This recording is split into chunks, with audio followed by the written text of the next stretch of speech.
You said, I'm all in. Were you really all in?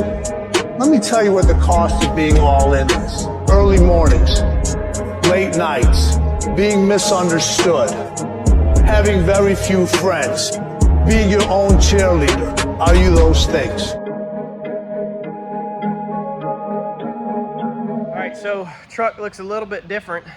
So this is the first step of getting your money back whenever things go south. So there she is. So the first step is to put it back together. Now we're gonna load this thing up. We're gonna send this thing back to IAA. Now you want this thing put back together because you want it to bring more money than you paid. So when I bought it, it was marked as fire damage. When I bought it, it was taken all the way apart, so you didn't know what was all there and what was missing. When it goes back to IAA this time, it hopefully should not get marked as fire damage. It probably will get marked as either mechanical or collision. One of them, it just depends on the yard guys, what they mark it. You can mark stuff when you check a vehicle in. Most of the time we just kind of leave it blank. Let the yard people decide what they want to do. The yard guys, they don't care. It's their hourly. They're just there hourly to get their check. They don't care what they mark it as. They just mark it as what they think it is. They keep it rolling. Now the key comes on and the windows go up and down. Mileage comes on the dash and all that. So the dash will light up. When they try to turn the key, nothing's gonna happen. It ain't gonna crank, obviously, because the batteries are all charged up, but obviously we don't have a wiring harness in it because it was burnt. So we're hoping that a junkyard snags this thing for parts, and maybe they're hoping that it's got a good engine in it. They're gonna gamble like I gambled. It's the name of the game. And maybe I'll get all my money back and maybe even make some. We'll see. I'm gonna take y'all along for the ride and show you each auction, what it brings, and we'll go from there and see what happens. You know, this is what happens if you buy a vehicle, things go south. This always don't work. So sometimes you paid too much and you can't get your money back, and you got to do different methods that I have taught in the past. But y'all gonna see on this one how this works. So check this out. So first glance, whenever IAA is gonna come in here and they're just gonna take pictures like this of the engine and everything. So if we zoom in, we have some plugs plugged back in. That plug is missing. I don't even know what goes there. So what we've done is we've took our burnt harness and we've cut pigtails and plugged these sensors back in so that there's not sensors. You can see in the pictures, you don't see sensors unplugged, you know, because we didn't have none of these plugs right here, you know, so you would see these and you would see that there's nothing plugged into this stuff right here. So we've took and put this part of the harness back and then just dived a pigtail down and left it like that to help increase our chances at getting our money back if somebody looks underneath there. Now obviously if somebody buys a vehicle like this from a dealer, I've taught this in my past, do not buy from dealers. Do not buy from dealers. This is why you don't buy from dealers. I've been burnt, other people's been burnt on it. I mean, this is part of dealing with IAA. You should only buy from insurance companies. If you're flipping vehicles, if you're a junkyard, you can buy from anybody because you're just parting out. And often they do. Sadly, the newbies get tied up in this crap. They come in, think they know what they're doing. They ain't watched the paint and paper hustle, and they haven't had nobody help them or teach them. And then what happens is they end up buying from a dealer because they get wrapped up in their feelings and they get wrapped up in the way everything looks, and then they get burnt. So you never buy clean titles, never ever buy clean titles. Clean titles are the most dangerous form of a title at one of these auctions you can get because of the high risk of issues. Always buy salvage, always buy wrecked. You want wrecked salvage from these auctions. Again, never ever ever buy a clean title unless you're using it for parts. That's what we do, is we'll buy a clean title, we'll take it apart, and we'll fix 2 salvages with it. Clean titles is not what you want. So when you open the door, the dash lights up. Okay, when we turn the key, all the gauges come on. Now obviously if you turn the key to crank it, nothing's gonna happen. But IAA needs to be able to see to get the mileage, and it needs to appear that there's nothing majorly wrong with the vehicle, it just won't crank, in order to help your chances of getting your money back. So I don't want them to mark as mileage unknown, because then that raises even a red flag. Never buy vehicles mileage unknown. It's probably high mileage if somebody's trying to hide something. So preferably make sure your mileage can be seen. We've snagged the taillights out of this thing. They were LED taillights. So I snagged them and re-cleared them, brought them back to life. They're beautiful, put them in the white truck. Besides that, there ain't nothing else we're snagged out of this truck we can really use. We did snag the floor mats out of it. because mine was missing the back floor mats. Besides that, we put everything back together. Now we sanded the headlights. The headlights were dull, so I sanded the headlights, and I did just use rattle can clear and put over them. They don't look that great up close. This is what happens when you use rattle can clear. It's got spider cracking, if you can see that. They definitely don't look like my normal 2K job, but when you're snapping a picture like this, the headlights look in decent shape, meaning that the junkyard thinks that they've got headlights that they can sell. Now, one of them is good, and that you can refinish them headlights and be perfectly fine. The other one is broke. We've took the stickers off. So we've got the horse stickers off. We've definitely took the IAA stickers off. Always do that because you don't want the yard guys to jump right on that it come from another branch. We took the sticker off there just in case anybody's seen this truck in another auction. They're probably gonna recognize it, but anything you can remove off of it to help not recognize it ups your chances. This truck come from about 3 hours up the road for me, so it's gonna slightly be a different buyer market. A lot of here, the truck prices are extremely high here outside of Wilmington. Sometimes you can take the wheels and plastic dip them and change them over to black. I was gonna take these wheels off and keep them, but then that's gonna hurt the value of the truck, and then I gotta put something on the truck. So I was like, no, we're just gonna let it roll. We're not gonna worry about it. I wanted to take the fender flares off and keep them, but again, I've just decided just to let it roll like it is to hopefully increase my chances of getting my money back. And go from there.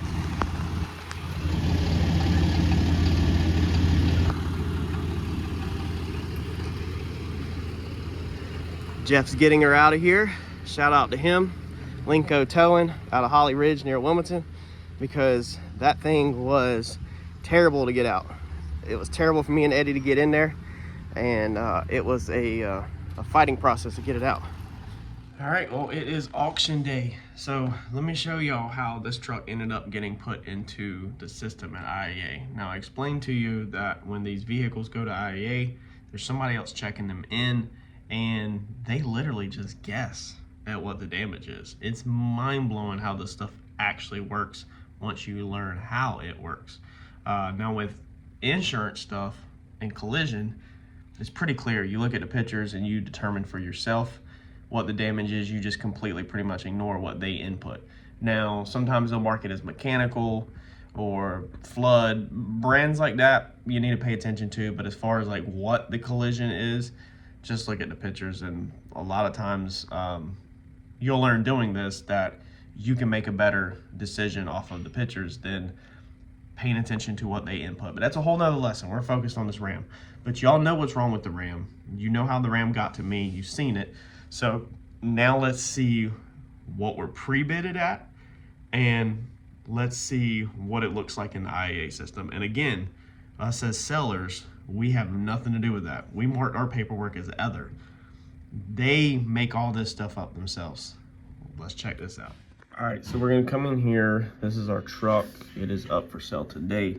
The current bid is at $4,025. Now it is 8:20 in the morning, so pre-bid is closing here in about 10 minutes. So this number can jump in the next 10 minutes, and then of course it can jump at the live sale. Now if you notice right here where it says seller, this is blank. This is what you want to stay away from. Normally there is a couple of exceptions, but when the seller's blank, normally this is a dealer vehicle. I'm not going to teach you in this video other situations where and why and how this can be blank and it not be a dealer vehicle. That's a little bit more not free information, I'm going to say. Title is on delay because we have it floored. It is on our floor plan, as I have explained. So the title is not at IAA. So that means when you buy this vehicle, then we get our check, then we pay off the floor plan, and then you'll get mailed the title. So there is a delay on the title. Actual cash value, you can see is inputted at $18,000. We do input that, so we did put that the value is $18,000. You can see right here, start code is blank. Again, title and delay, key is present, and you can see the mileage. Loss type at the top, you can see is other, because we did put other, and then this is where they start making stuff up. So they say that the primary damage is front end, second damage is left and right side. Now the left side has the bed damage, right side doesn't have no damage, so I don't understand why they put that, but hey, that throws the buyer for a curveball. Sometimes works in our favor, you know, and it's unfortunate for the buyer. All of that's just going to be generic information, and again, we hope that a junkyard grabs this and not a public personal individual, but sadly often individuals get wrapped up in this stuff, not knowing what they're doing. So if we go to HD view, let's blow it up. So y'all remember how it's all put together. I mean, the pictures are pretty good. So we washed it up, we cleaned it up. So the pictures make this vehicle actually look pretty good. You can see it's got front end damage clearly. You can see the bed damage. Let's see here, and you can see all the back. So I mean, the pictures make this look good, and that's not me zoomed in. They just got that shot, nothing else. So that works in our favor because that's actually the best looking seat there is in this vehicle. The other ones are pretty wore out. Now that does hurt us right there that it says service 4-wheel drive, but it also kind of helps us because then this raises question with the buyer, and then they kind of wonder, well, maybe it's just a transfer case issue. You see what I'm saying? So by that service 4-wheel drive being up there, it actually works in our favor to hopefully, you know, make the vehicle worth some more money. So then besides that, they just have all these surrounding shots around it. There's a good shot of the engine. So again, from this picture, if you're a buyer and you're looking on here, you don't see anything, you can't see anything unplugged. And being the engine doesn't run, there won't be no video of under the hood. If a vehicle runs, then you have video under the hood, you can see a little bit more. Key, and then they took this picture underneath the truck of the front axle. Now, why did they take this? I don't know, but this is good for us because this throws the viewer another curveball where they think, if they're uneducated on IAA, that they think IAA purposely took a picture to show some damage when there's actually no damage at all underneath here. So now the person could be thinking, well, maybe it's something to do with transfer case or the front axle. Being IAA took a picture, it says service 4-wheel drive in the picture, and they purposely took a picture of the front axle. So maybe it's just a bent front axle. We'll buy it, we'll throw an axle in it, and you know, we'll win big. So this has definitely turned out really good in our favor. And like I said, again, we had no control over how this format was put out. The only thing we control is we wrote on our paperwork that it is other is the damage. We wrote that it's worth $18,000. That's it. IAA literally just makes up all the other stuff. Some guy out there in the heat, 100 degrees, irritated, ready to go home, and he just inputs some stuff in there. So stay tuned, and we will see what happens. Keep your fingers crossed, because I at least need to see a $6,000, $6,200 bid, I think, to get my money back. $6,000 to $6,500 bid to get my money back. Anything past that, we're making money. All right, what's up? So slight change of scenery real fast in this video. So let me explain. We did sell the truck. I'm about to show you what we sold the truck for. The day we sold the truck, when it come up on block, so you have a bunch of cars running, and then the truck comes up on the block, and I normally record it for y'all if you watch the past videos, and I show you the actual fight back and forth between the two people, and we get to see if we're making money. It's pretty interesting. However, we were doing like 2 car sales. We got extremely busy, me and the wife. It was right also in the middle of lunch, and we missed it. So we dropped the ball. We did not get the live thing recorded, but we did sell it. First shot, first hit, first auction. We didn't have to rerun it. And I've got the check and I've got the paperwork here to show you proof, since I didn't get to show you the live sale, of what we made for it. Now, before I show you this paperwork real fast, I'm gonna show you fees, everything. If you recall, we were $6,000 or less in this truck. It fluctuates because, as I explained, when we floor stuff, we floor plan our vehicles. Every day we are growing interest on these vehicles. We also normally round really close when we're figuring out what we're in them. And then when it's time to actually sell them and we want to know what profit we made, then we normally do it on paper, and we know to the exact dollar what profit we made, depending on what day it was sold on, how much interest was on the vehicle at that day, if it was a floor planned vehicle. Some of our vehicles are cash sales, and what the negotiation price ended up being the final price on a vehicle that we're selling to the public. So let's flip the camera around, and I'm gonna show y'all, did I make money or did I lose money? I was $6K in it, if not less, but we're gonna call it $6,000. All right, first off, this check has already been deposited, so nobody wig out over showing an actual check. I think some people get funny about that, but this check is deposited, it's a done deal. This check's already cleared. So there's what we sold it for, $7,035. $7,035, CRC Auto Sales, LLC. What we made on this thing is about $1,000. So here is our consignment, flat fee, $40 to consign it, to sell it. Let's see here, there's our 40. So they only took 40 from us, we kept everything else. So we walked away with $7,035. Buyer information, so it does show you the buyer information when he purchases it. It also shows him who he sold it from. So sadly, or not sadly, but it does show your name. So if you don't do anything really grimy, because it is going to show your name on there, we're doing sadly just common salvage practices. This is pretty common when you're buying from a dealer. You'll get stuff like, you're like this, sadly. I mean, this, I'm just showing y'all exactly what it is. So my name's on it. That's the vehicle.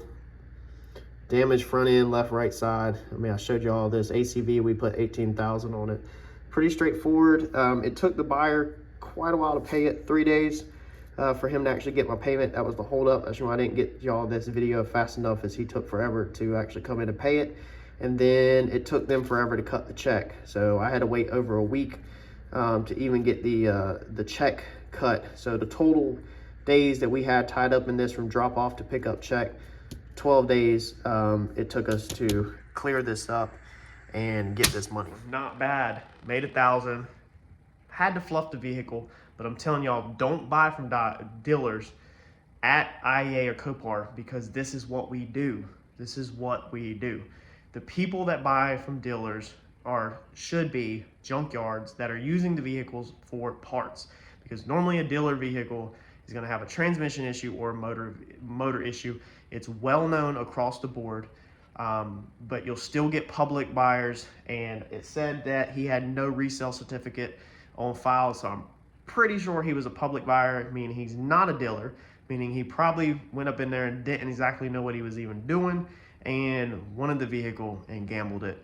That's the cost of learning. That's the reason why I try to teach y'all all this stuff, so if you're learning, you don't make these same mistakes. Because when I started out, I made these same mistakes. I still to this day buy from dealers every now and then, but I know that when I buy from a dealer, if I buy from a dealer, that it's probably gonna have motor problems, it's probably gonna have transmission problems, so you better be buying it for a parts truck, for the bodies, the doors, the stuff like that you can see. Never buy it for the drivetrain unless you're building such a race motor like a Coyote or something like that. You're gonna be rebuilding it, because there's a good chance that it's got issues. We bought this one from the insurance company and we still got screwed. So it's a risk, it's a gamble, no matter what route you take. But after you've been doing this salvage game for a while, you learn ways to lower your risk and lower your chances of taking a hit. But as I show y'all, you can still take a hit sometimes. That's just the truth behind it. I just wanted to show y'all that, you know, it's not all rainbows, but we did good on this one. That's $1,000. That $1,000 that I made on that truck, the way we're set up, me and the wife, that money goes into the white dually now. So that's more budget into the white dually. And all of that money goes towards paying for my white dually. Make sure you smash that like button for a thank you for me showing you this dirty side of this business. And hopefully you'll stick around and I'll catch you on another video. Thanks, y'all.